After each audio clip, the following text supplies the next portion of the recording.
mga fans si Chris Aquino ang nakakamiss sa kanya at gustong malaman kung ano na nga daw kaya ang update sa health ni Chris Aquino. February 14 nang last na bigay ng update si Chris at doon nga niya sinabing anytime ay pwedeng may mangyari sa kanya na hindi maganda. Kaya naman para maiwasan ang ano pang mga bagay ay patuloy naman na naghahanap ng cure at mga medication na pwedeng gamitin kay Chris. Pero ayon kay Chris, anuman ang mangyari ay nandoon ang kanyang mga kapatid para sila ang gumawa ng paraan para sa buhay ni Chris Aquino at preparation nga. Samantala, isang post naman ang ipinakita ni Kimora Bernabe sa kanyang Instagram na kung saan ikasama niya si Bimbi sa Amerika.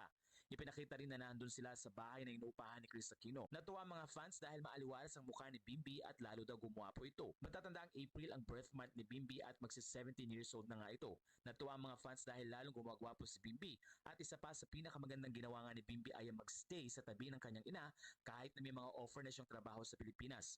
Ayon kay Mark Leviste, mas pinili ni Bimbi na tabihan at makasama si Chris Aquino lalo na ngayon na hindi nila alam ang pwedeng mangyari. Talaga namang Bimbi is making the most of his time na makasama ang kanyang mami na si Chris Aquino habang nasa Pilipinas naman si Joshua. Natutuwa din ang mga fans dahil sa mga photo na binahagi ni Kimora Bernabe na kasama nga si Bimbi.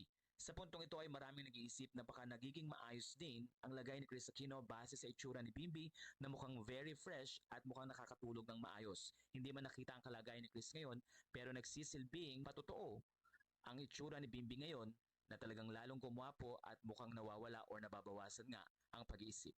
Prayer naman ng mga netizen ang patuloy na paggaling